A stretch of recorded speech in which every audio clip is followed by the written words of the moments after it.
All right, Caleb, how are you doing? I'm doing really good. I'm happy to be on here. Good, good. It's going to take us a few tries, but we're gonna make this happen. Sure. This is another installment of our HST student highlight series, where we just get to know and hear stories of our students at the wonderful Harding School of Theology. So, Caleb, we'd love to hear just about where you're living, your family, and about a bit about your ministry context. Yeah, absolutely.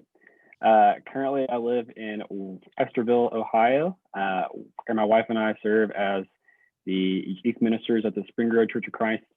Westerville is a suburb in the northeast of Columbus, Ohio. So we're about 20 minutes from the downtown area. My wife, Maggie, and I met in our undergrad at Faulkner after she transferred in from University of Georgia. We've been married for 4 years as of last week, and we've been in Ohio for almost that entire time, almost 4 years. We have two children, Harrison, who passed away in 2018, and our daughter Mariah, she just turned one this past week. Mm. Also, we have our dog Julio. He is a golden doodle, and he is named after Julio Jones. If you didn't realize that. That's great. That's great. So has this been your first full-time ministry position out of Yeah. undergrad? Yes, I actually I started here it in my final semester at Faulkner. So I moved. I transitioned to online school at the very end, so I could go ahead and get started. But yeah, this is our first job, and uh, uh, it's going well, and I could see us being here for um, a few more years until we're called elsewhere. Yes. Remind me, where did G grow up and your wife grow up? Yeah, I'm from Mobile, Alabama, Hmm. on the Gulf Coast, and my wife is from Peachtree City, Georgia, which is in Atlanta. Gotcha. Which makes sense that she went to Georgia and then transferred. Yeah. I don't know if you knew this, Caleb, but I was born in Florence, Alabama. So, Okay, we get the Alabama blood in us. yeah, absolutely. That's great. So, Caleb, I would love to hear about your journey to HST. So, you went to Faulkner undergrad. Hmm. Um, when did you start school, and what did that process look like for you? Yeah, so I like I said, I went to Faulkner for my undergrad. My twin brother and my older brother, Aaron and Ethan, they both went to Harding for their undergrad. And I was a rebel, and I did not. But I joke that Harding it gets everybody eventually, and so it got me for the graduate school. Um, I had some conversations with Matt Carter. He's pretty convincing, but I started at HST as soon as I finished my undergrad. So my first class was the fall of 2017. Yeah. Wow. Um, so I'm over halfway through my MDiv. I think my last course is supposed to be the spring of 21 or spring of 22. Yeah. So a year from this spring. Yeah. So, you've kept a pretty consistent class load each semester. Do you take the summers Yeah. off with youth ministry? Usually I have, but our summer it looked really different this year. So I was able to take an extra class over the summer, and that's helped me out too. And I'll probably do the same next summer as well. But Mm. yeah, I've been pretty steady, two classes a semester. That's impressive. What are you taking this? What are you about to finish up, I guess, this semester? Yeah, I'm about to finish Isaiah with Dr. Holly, which I've really enjoyed, and any other class that you and I are in together. Mhm. Uh, Early to Medieval Church with Dr. Powell. Yeah. Good class. You gotta start studying now, just in case Yeah, I know. Al's watching this. He knows we're I know. studying and gearing up. That's what I was doing this morning, actually. Nice, nice. That's great. Could you share, this is going kind of off script a bit. Is there anything, I haven't taken Isaiah yet, but it sounds very interesting. Is there like one interesting thing from that class that stands out as you reflect back over the semester? Oh, wow. So something that I've really enjoyed is obviously, the I'll say the casual Christian. Your everyday Christians will look at the book of Isaiah as one book by one author. Something that we've looked at is, it likely has several influences over several authors.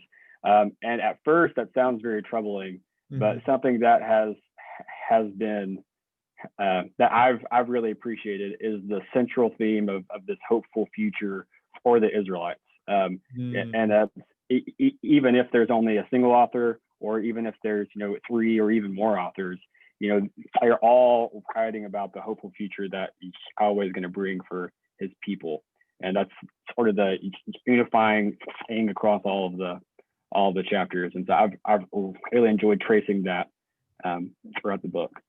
Wow. Yeah. Well, that was great. I know that was off script, but that was a great answer.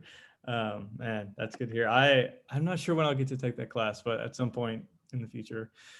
So Caleb, we are how many months now into COVID? I Too many. Yeah, I lost track, and I'm not really interested in keeping track. Especially for ministers during this time, it's been really stressful, especially getting, discerning when to get back in person, what's healthiest, what's safest. What has kept you kind of spiritually grounded, spiritually healthy, connected with God during this very almost valley of a season? Sure. Yeah. Something that unfortunately is true for a lot of ministers is, their personal spiritual life is, usually controlled by their ministry. Their Bible study is only about, here's what I'm teaching about, here's what I'm preaching about.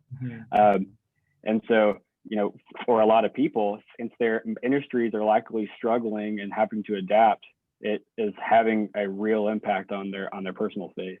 Right. And so in some ways it's been a blessing. It's been an eye opener from, hey, here's some areas that, I need to focus on for myself. For my ministry, something that has been helpful to me is being realistic about the things I'm able to do and the things that I can't do right now. Because there are a lot of aspects of industry that I've had to change or are just on pause right now. Yep. And so instead of being frustrated about those things, I'm finding the areas where I'm still able to minister, and I'm pouring all of my energy into those things, hoping that eventually, I'm able to shift back in, to some of my other industry roles. But instead of being frustrated about what I can't do, I'm really focusing on what I can do. On a personal level, I've been pouring into my own Bible study a lot more, and I've been more aware of the time that I put into my family instead of into my ministry. That's been a really big focus over the last few months for me.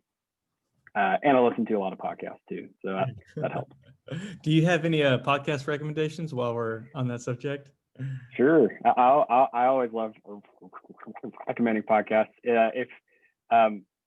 If you like the kind of conversations we have at HST, On Script is a great one. I enjoy those every week. If you're looking for something not theology related and you're into sports, I just The Edge, which traces the Astros sign stealing scandal, which has been really, really good. I highly recommend it, even if you're not a baseball fan. The Edge. It's really good. Yeah, that's good to know. I did youth ministry in Houston for almost 4 years.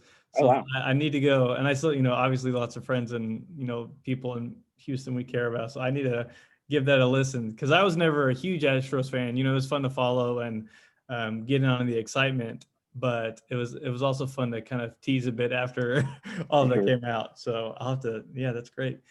But I think what you said, Caleb, before about pouring in what you can do yourself and almost kind of letting go, trusting in God. I think that's so important, and that's been kind of a consistent theme throughout these. And with this question is, this has been such a good time for family.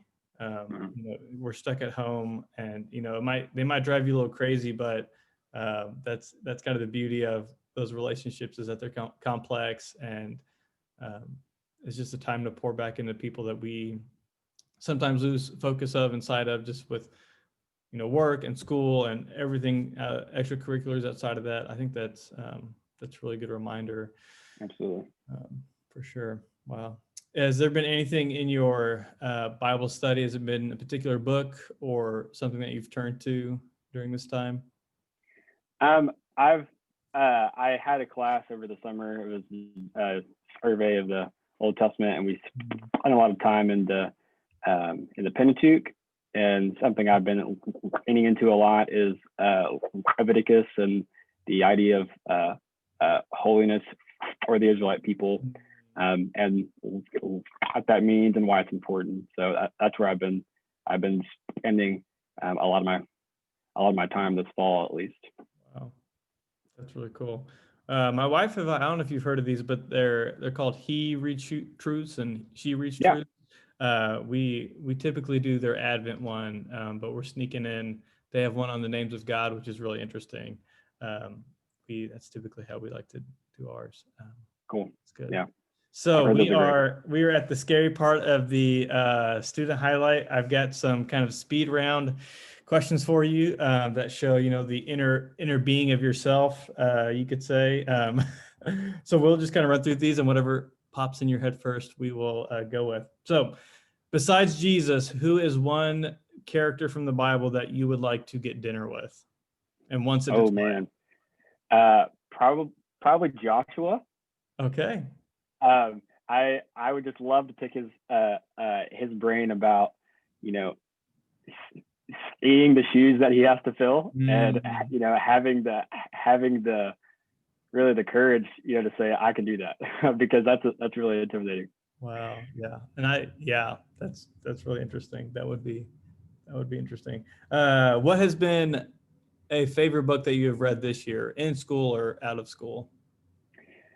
I actually have it here on my desk. Scripture, Culture, and Agriculture by Ellen F. Davis. Yeah. I read that over the summer for a class, and that's really been on my heart lately. My role to the earth. I've enjoyed that. That's good. Yeah, I love that book too. That's one, when I have some free time, I'd love to reread. If you enjoyed that book, and you might have seen this, but there's a documentary called The Biggest Little Farm that I've heard of that. I think you have to rent it on Hulu or Amazon, but it ties in really well with just, I think, what that book is trying to do. Okay, we're getting off topic here. If you could describe 2020 in one word, what would that word be? Slow. That's good. We haven't had that one yet, but that's good. Okay, favorite movie of all time? Oh man, I just had this conversation with my wife. It's so hard to name a movie. Oh man, if I have to do one, I'll probably do one of the Harry Potter movies. I don't know. Wait, that we'll take it. We'll say you can say the whole franchise. All right, yeah, Harry Potter. We'll do that. Yeah. I was telling someone, again, we're getting off topic, but that's okay. I was telling someone the other day, I wonder how many years we're gonna have to go until they make a reboot of the Harry Potter movies, because they're already redoing everything else. Is it gonna be like 10 years, 20 years? Yeah. I'd be okay if it was a TV series. That'd be all right. Yes, I think, especially with like books, I think that's the best way they translate, is like miniseries or TV series. Okay, and last question: what is one particular thing that you love about the city that you live in? I love the options of all the food I can eat. We just have anything that you could think of. One of the downsides is that it is a lot of chains, but whatever chain you're into, it's there. It's Okay. Great. That's great. Well, that is it. That is our speed round. That'll end us off. Caleb, it has been so good to get to chat with you and hear more about your family and your wife and your children. So it's been so good to hear. We're gonna hope you have a blessed Thanksgiving and Christmas holidays, and hopefully a good break from studies, and then we'll get back into the spring semester. But absolutely, Reed. I've enjoyed this. Thank you so much. Yeah, it's been great. I'll see you in class soon. For sure.